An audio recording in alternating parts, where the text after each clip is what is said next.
Hello and welcome to Lovett Film. My name is Jamie and we have a good show for you today. Chris isn't here just yet. He'll be joining a little bit later in the show. Now our guest today, he's a filmmaker, he's a director. His name is Tim Piper. Tim has a new movie. It is called Kangaroo Island. Now I haven't seen Kangaroo Island, but it's an island with kangaroos. I don't think it actually is. I think that's just the name of the island in Australia. But look, we're going to talk to Tim and we're going to find out about his movie. So, without further ado, let's get into the interview.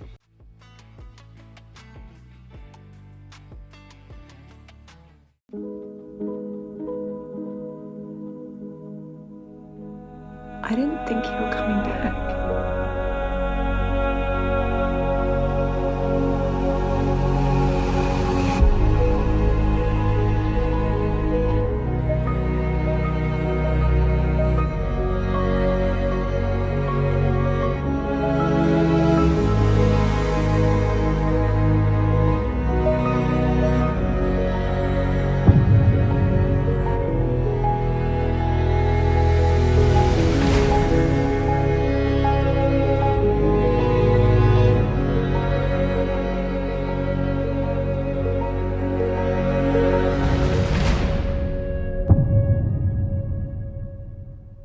Tim Piper, it's an absolute pleasure to have you on the show. How are you, sir? Yeah, good, thanks. How are you? Not too bad, not too bad. We're here today, of course, about your movie, Kangaroo Island. Kangaroo Island, for anyone who hasn't seen it, from the impression I get, is a very, very powerful movie, beautiful scenery. In your own words, tell us a little bit about the film. My own words, you know, I'm very unrehearsed at this, but Me too. I quite like what's been written about it. Every now and again, someone sort of writes something, and I go, "Oh, yeah, that's a good spin on it." But the most recent one was it's a film that explores both the destructive and healing powers of family, and really, it's about a woman who's lost it all, and life's just, trashed her. She's had a promising start, and then, life happens, tragedy happens. We don't see this in the film, thankfully. We just, it gets revealed over time, which is what I loved about the script. And so it really is a film about how we as humans get to a place where we experience life and certain things happen, and it really makes us question the meaning of it and the value of it. And so for me, that's just a theme that speaks to everyone on the planet. And I think it's just been handled really beautifully by the writer. And it was actually inspired by a trip to Kangaroo Island, where there's a lot of roadkill. So you see dead kangaroos on the road, dead wallabies, dead possums. And Wow. it's such a wild place. It's like you're driving through an open zoo. So at nighttime, accidents happen. And so it was my wife that kind of saw all that roadkill and just thought, wow, 1 minute you're grazing in a paddock and everything's fine, and the next minute you're dead or your loved one's dead, because kangaroos are very family oriented animals. So it's really a film about that. It's got a bit of humor in it, but it's a powerful movie, and it's a movie that just makes you feel. But for some reason, it's an uplifting movie. So there's a lot of tragedy to it, but again, none that you see. We're never spoon feeding the audience trying to make them feel a certain way. We're just revealing the incidents of the past as you watch this family try to collect itself and regroup as a family, because at the end of the day, that's all you got to some degree.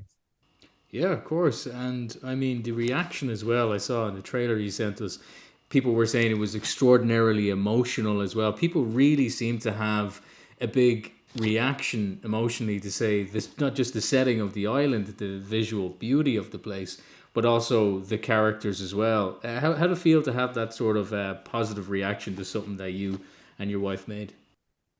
It's great. I remember, it's only really screened at, a couple of festivals, but we only witnessed it late last year at the Adelaide Film Festival, and there was an investor screening, and actually I remember showing it for the first time in a cinema to the South Australian Tourism Commission, because it does make South Australia look like quite a beautiful place. And so I figured, well, why not show them first, and maybe they'll, it's an independent film, maybe they'll chip in some money to help us market it. And I was sitting behind them, and there were 6 of them, and I hadn't seen it with an audience before. So I felt terrible as it came up, and then I was just watching them from behind, just sort of sneaking over as the film sort of got, and I just remember being so relieved that it was clearly just hooking them in at the right times. It was getting the right laughter at the right times.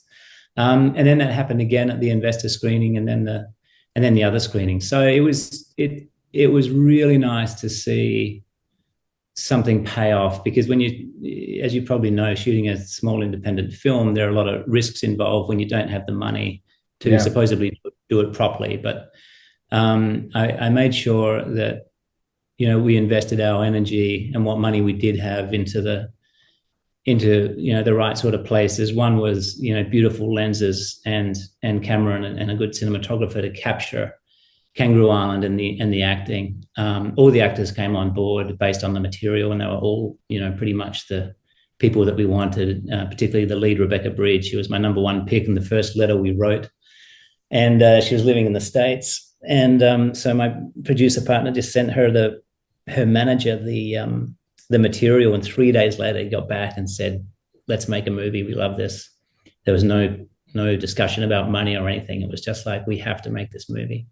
That's what you want, people coming together and just being like, yes, let's work together. Let's actually make this, Yeah, exactly. And that's, for the most part what we had. And then, I think filming it, we had 100 scenes in 23 days. And I just had to, and I worked out pretty early on. South Australia, they don't shoot a lot of movies here. They shoot a bit of television. And it was clear that I'm used to sort of working in New York and LA on high-end commercials, so you get the best of the best, guys that have just come off a Marvel movie or shooting your commercial, and you got Oscar-winning DPs. And so I'm used to things sort of, the days going very, very fast and very smooth, because, as a director, you say something, and if, provided you're clear and you know what you're doing and talking about, everyone goes, "Got it, let's go." But I had sort of less experienced crew, so when I'd say something, that it would always be questioned, and then there'd be a 5-minute conversation. It's like, what's going on? So I realized that was going to happen early on. So for the first time ever, I shot with 2 cameras, and I thought, all right, this is a film about raw, honest emotion. I'm going to shoot it raw and honestly. I'll double up the camera equipment, but that'll cut my time in half, because I'll always have a B camera with a long lens capturing these humans who are brilliant actors. And because the actors were so good, I thought, all right, I'm going to let them do their thing, and I'm going to capture it more like a documentary. Yeah. And the actors love that, of course, because then that gives them the freedom to be truly authentic to their characters and roles. But it was a gamble, right? Because I'm a creative control freak, and I had to sort of let it go. But the result was amazing. And it was really, it was good for me to experience that, to be able to let go, let actors do their thing, let cinematographers do their thing. And just create an environment where everyone's sort of performing at their best. And I think that's what helped get it to the place that it got to. You're doing big commercials like the Evolution Dove advert and stuff like that. I'd say working with such high-end, fast-paced stuff, it probably really helped shape how you run a production today. And I was talking to another gentleman, a director, a couple of weeks ago. His name is Rory Hanrahan, and similar, he did high-end commercials for like Guinness with actors like Jamie Dornan and stuff like that. And he was talking about, he wanted to make a movie, a short film called Wife of the Future. And he found that although he'd proven himself as a director in these commercials, it was hard to get the backing to make a short film or even a feature down the line. Do you have a similar experience, or am I way off?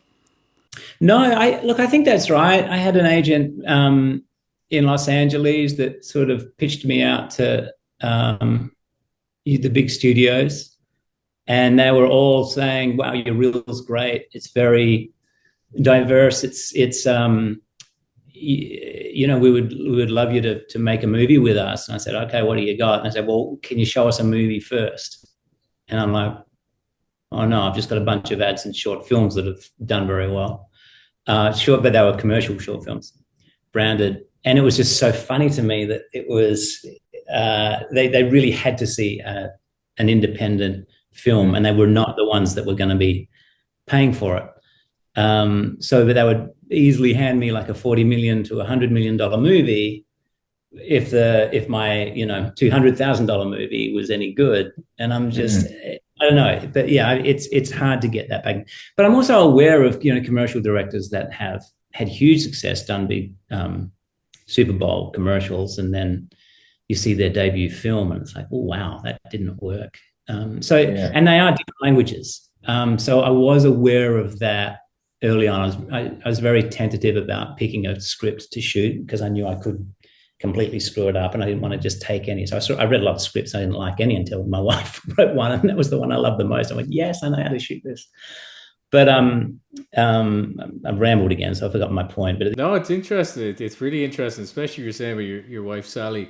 I mean, it is true that this is a project that you're not just doing for like, say, oh, I want to make a movie. It's clearly something close to you, because I read as well that this is, you mentioned it earlier too, that this wasn't actually a holiday home that you and Sally had, and you lived in this place. You really, really know what this place is like, so it was near and dear to you and stuff like that.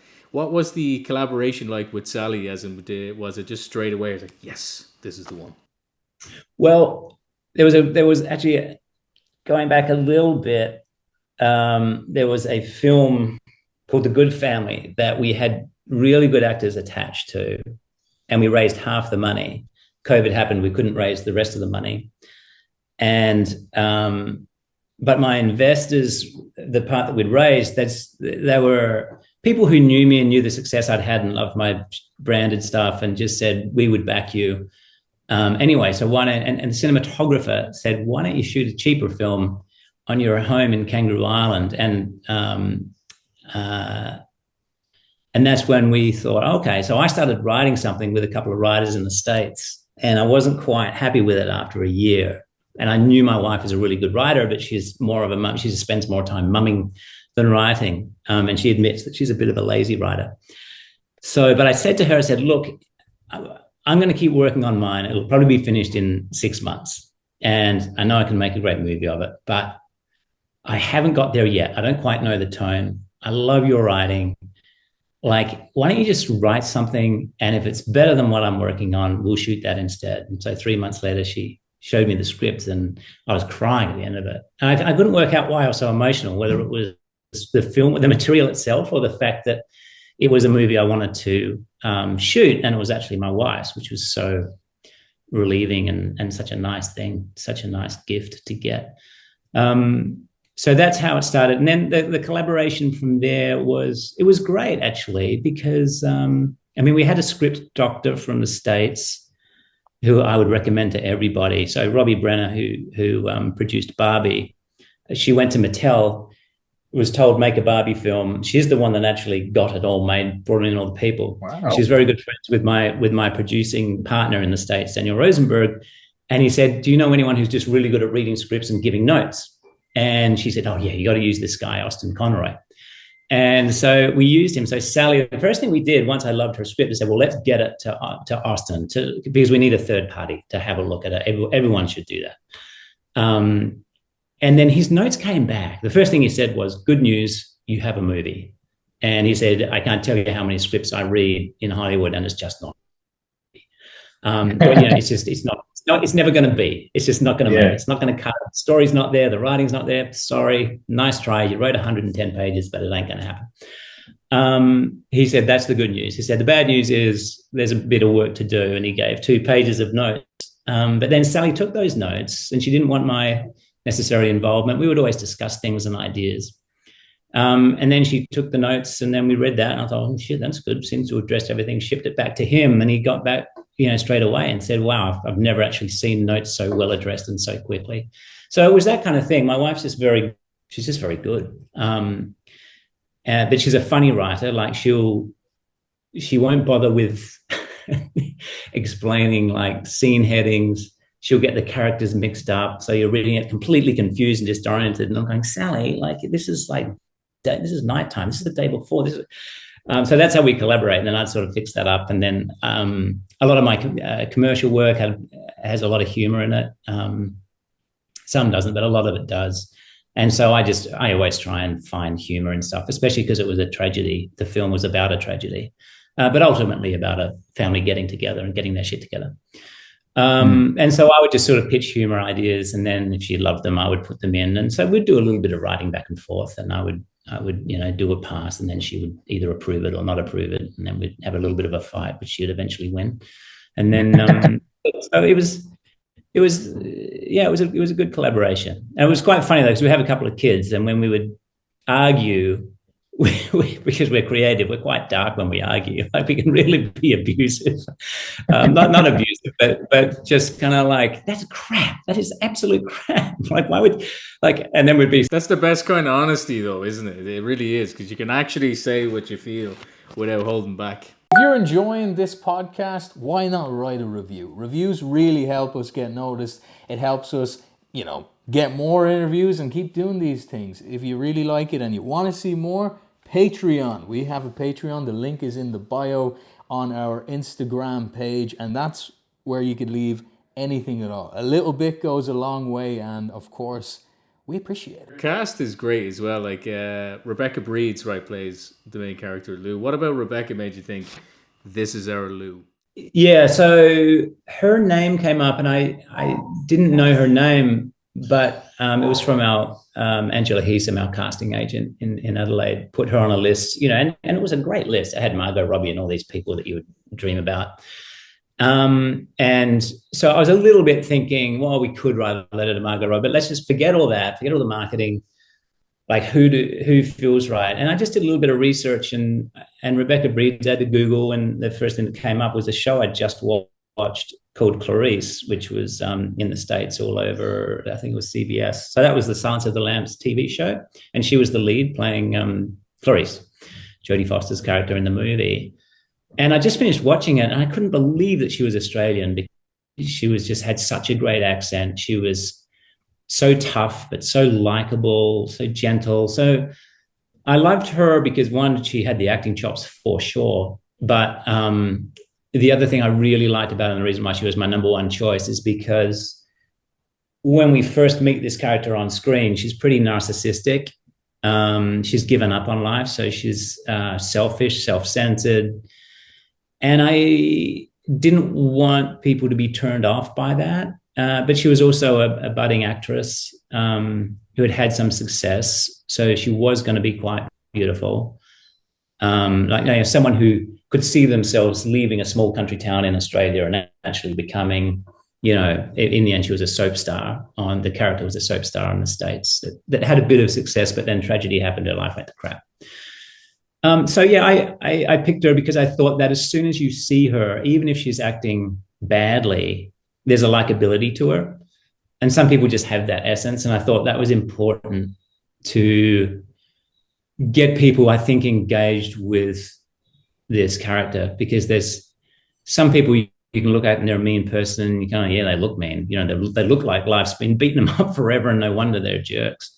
But I wanted to have a character who was like, why is she acting this way? Like, she's got a lot going for her. She's, got nice friends. She had a nice boyfriend in Los Angeles, and but maybe she's got an addictive personality or something. But yeah, I just wanted people. Yeah, I feel like it works straight away. It's more important even. It's just the energy of her character, especially with like these themes. It's kind of like the ingredients to a bomb. You have like family, religion being stuck in an island all together. I mean, I'd imagine that's one of the central themes, is just like explosion of emotion from those ingredients together. So it's just, I'm excited to see the film as well. Like, I've seen the trailer. Like, I do want to see the movie. So it sounds like a good one. It sounds like something that you're just gonna be hooked into. Especially with Australia being the center of it. I mean, do you think it's a great gateway to get people more into Australian movies? Because Australia is great. I mean, not just the country, but there's a lot of good filmmakers as well. Do you have any thoughts on that?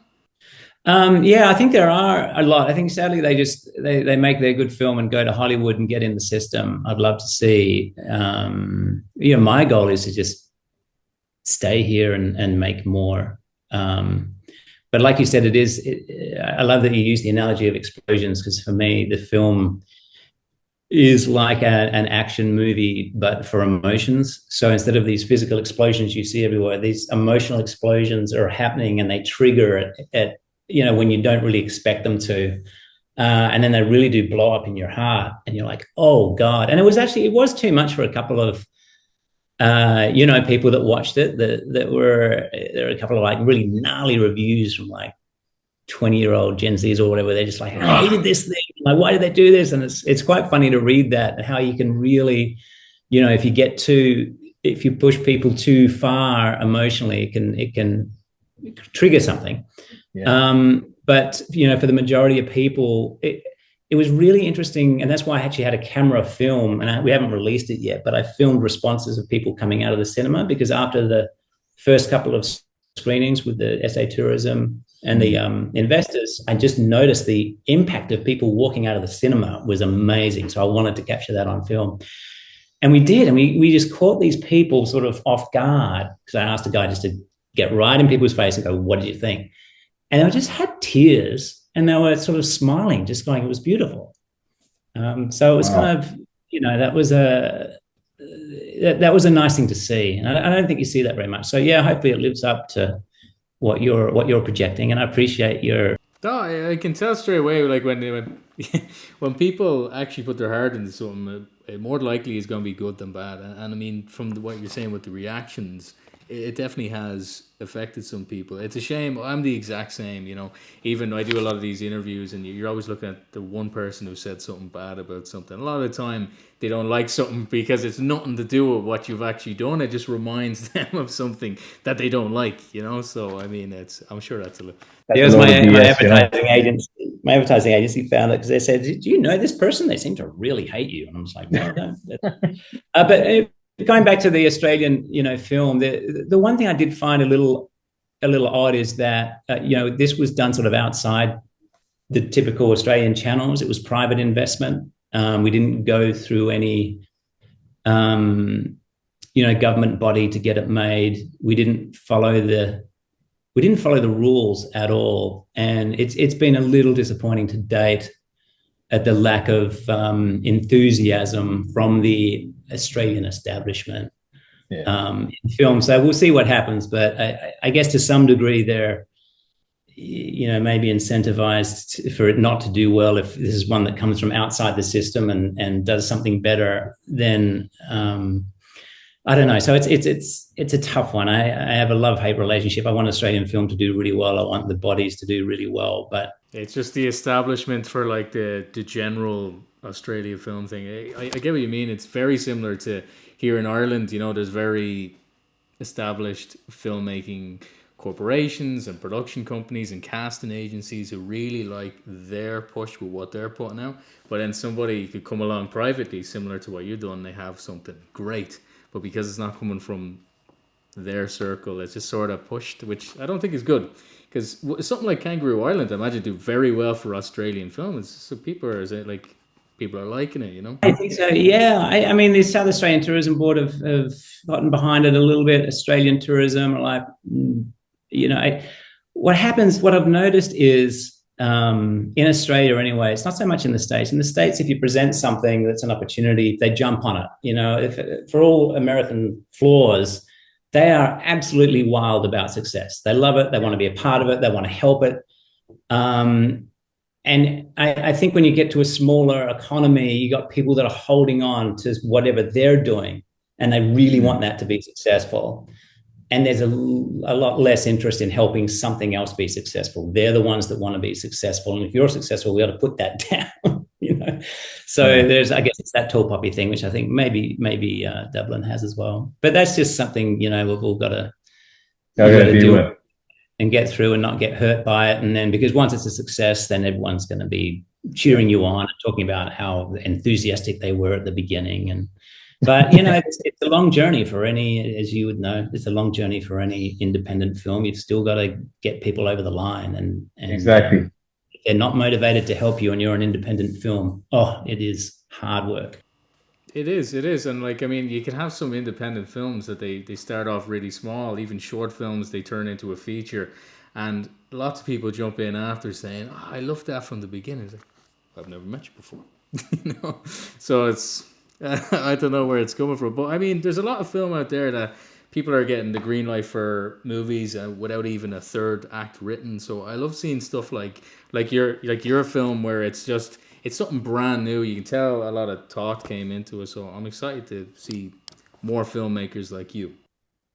Yeah, you're right. There's a lot of rushed scripts. You even see it from the Oscars. The Oscars this year, those scripts, just going through them all.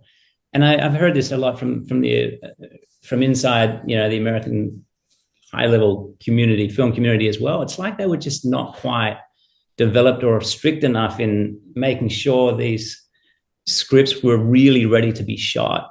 And a lot of them, you know, there were just so many scenes that just did not drive the story forward. And you're going, that's just bad discipline. And when you're, you know, watching the best Oscar film, and you've got to start, you know, fast forwarding through the same scene, and yes, they're looking for someone, they don't find them, you know, great film and all that kind of stuff. But there were just things like that just make you think there's something about the craft of filmmaking that's getting lost and dying a little bit, which is quite. It is, and it's sad because like things like going to the movie theaters, I still love doing that. Like I'm 25 years old, and other people my demographic, I mean, you read a lot. They're like, oh, these people aren't going to the movie theaters, blah blah blah. It's because there's not a lot of good movies. You know, I saw Mickey 17 over the weekend. That was great, but other than that, I mean, I haven't seen a lot of great movies. It's a good one, yeah. I didn't know anything about it, but then I realized it was the Parasite guy. Yeah, which was me too. I thought, oh well, then it's likely going to be good. The guy's won an Oscar. No one's going to interfere with his art. It's taken 5 years, but even that took a year. Like it was ready over a year ago, and the cinemas were waiting for the right slot when to put it out. But you're right. People aren't going to the movies because they do things worth seeing at the movies beyond, you know, what you can get. And the festivals aren't helping either. I mean, the festivals are now creating their cultural agenda of what the next, you know, film should be, theme, you know, and it's just, there's less emphasis on the film itself. You know, you're talking about films, storytelling, like one of the biggest gifts to humankind. Don't make it so much about, oh, who's the person making it about what is the project they're making? What does it say? How talented are they? And then you can bring in the inclusivity in other ways, but it shouldn't, you know, but we can't afford to just cut out some of the best artists in the world who could produce movies that everyone from all walks of life can really get something out of. You know, that's so important for humanity, for the best storytellers to be telling these amazing stories. It's more important than having someone who's not a good storyteller, but coming from an alternative background where they didn't really have a chance. You have to do that for sure. But when every major festival is just focused on that and competing for that, it makes, you know, I just think it does a disservice to humanity. But anyway, you can edit that bit out if you don't mind. No, I won't. That's well put. It's super interesting. I mean, our fan base as well as a lot of people starting out in the film industry. So again, these insights is really interesting, which would lead me on to, I won't keep you here all morning, Tim, but we always ask a similar question at the tail end of interviews. As I was saying, a lot of people are starting out. They want to be a director. They want to be a writer. You have an insight to what that world is. Is there? I know it's a very general question, but would you have any nuggets of wisdom or advice for anyone who's starting out and they want to be a director like yourself? Yeah, it's a great question. You should always ask that. It's a fantastic question. So it took me, you know, I'm over 50 making my first feature. I certainly wanted to make it when I was 25. I tried to get a grant through the government system for a short film. I was disillusioned when mine didn't win, and I saw what did win, and I saw what garbage it was. I thought, ugh. And then I got into advertising, but I had so much success in advertising, I kept doing it until I'm just like, I hate this. I've got to stop. I have to do that feature film. So that was my journey. I think I possibly wish I got straight into film immediately, but at the same time, I might not have had any success or the financial sustainability. And then I might have had to do something else. And then I couldn't always be directing and crafting. So at least I set up a career where I was always directing and crafting. I would say this to people that want to be a director. And this came from listening to Spielberg, because your social media account's fantastic. I just love seeing the things that come out. It's brilliant and so inspiring. And there was, if it was yours or not, it's probably in there, but this one I saw years ago. It was Steven Spielberg, and he was just talking about how he always had a camera in his hand. As a kid, he just couldn't help it. And I thought, oh shit, that was me too. As soon as my dad bought a JVC thing, I had it, and I was filming little stories. I did it at school. I created the school formal film that got a lot of laughter. And then when I got into advertising, I directed my first commercial without even knowing that I was directing it, because we employed a cinematographer, and I was just doing thumbnails to say, well, here's the story I want to tell. And I had to be, the producer actually said, you're directing. What you're doing is directing. I'm like, really? So I would say that if that's your background, where you were always picking up your iPhone and just shooting stuff and editing it and really enjoying it, and you were seeing it was getting a good response from others, then you probably will turn out to be a great director. If you were not doing that, but you love the idea of being a good director because you think you have good taste and you can do it better than anyone else, there's a high probability you're not going to be a great director, but give it a shot. And I just think you need to work out. I do think it's good to learn all the different roles. Like, because I didn't go to film school, I was always asking cinematographers, assistant directors, about and learning on the job. It's hard today because of AI. I think you got to learn how AI is going to help you, not hinder you. And here's the best bit of wisdom for a director. You cannot make a great film from a crappy script, but you cannot make a bad film from an excellent script. It is all about the writing and the material. Don't shoot anything until you've got what you know is a great story and great writing, and then keep going from there. That would be my advice, but it's probably no better than anyone, That is brilliant advice. It's very, very good advice. And I feel you've touched on a few things here that, as I said, I've asked this question before that we actually haven't heard before, especially with the AI stuff and all that, and with the script and the writing and stuff. So it's thank you for that. It was really, really interesting. And Tim, you're a great director. You deserve to be making films. You clearly love it. You clearly know what you're doing. And I really appreciate you coming on today and chatting to us. I know it's early in the morning in Australia. I have one more question for you before we let you go. Chloe from the team was like, she's obsessed with these biscuits called Tim Tams. And I know your name is Tim as well. And they're in Australia. She said, can we get some Tim Tams? You can get some Tim Tams. I will get them shipped to you. We'll send some Irish potato chips called Tato. I don't know why they're not available everywhere else. Either. I tried one before and I was like, whoa. I see some people using them as straws as well, and it looks good. Does Chloe like the dark chocolate ones or milk chocolate? I think both.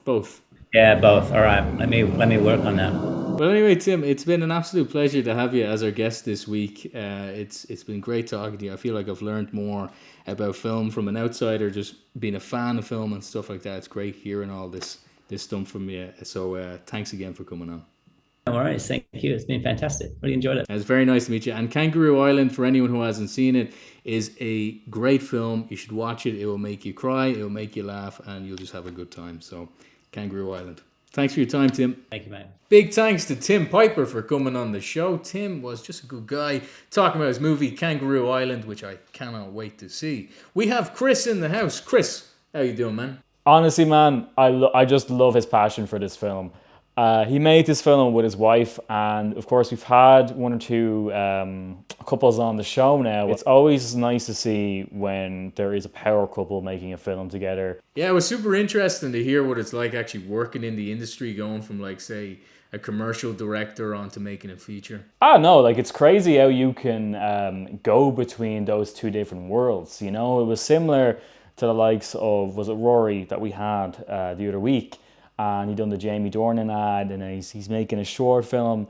You can transcend these two different worlds. Daredevil, Born Again.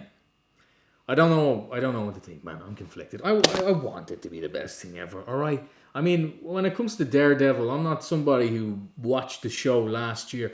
It was 10 years ago, 2015, and I watched it as it came out, and I fell in love with these characters. Karen, Foggy, Matt, Wilson Fisk. They killed Foggy in the first 5 minutes, man. What the hell was that about? I don't know if I can forgive them for that. You know, like if Foggy comes back, Karen comes back, happy days. But I think they took this original script that they rehauled and just sort of rolled with it, which I don't know what the good, if that's the right option. I would give it, though, 6.5 out of 10. Another thing as well is the CGI, pretty noticeable in the fight scenes. I will say they wouldn't do CGI in the close fight scenes because you would notice that, but I think they still didn't get away with it, even doing it from a distance. You can see the way Matt moves, it's not natural. Not to say it wasn't pretty cool. Jamie, I know you haven't seen episode 2 yet. There's a cool fight scene in that kind of brings it back to the original show. But yeah, I have mixed feelings about it. The show also feels like it's shot differently. But the heart of the story still feels there for now. Well, that does it for the Lovett Film show today. Thanks for coming along for the ride. We're just here. We're talking to people about movies. That's what we do. Next week, we have a great guest, and I can't wait for you to see this person. It's someone from Ireland for St. Patrick's Day. If you enjoyed watching our show today, leaving a review on Apple Reviews for Apple Podcasts. I mean, that really, really helps us. That keeps us afloat. That makes people see, oh, I mean, people are actually watching this. It helps us make more of these. If you want to see more of these and want to give something back, help support the show, anything will do. We appreciate it. We have our Patreon, which we have the link for in our bio on Instagram.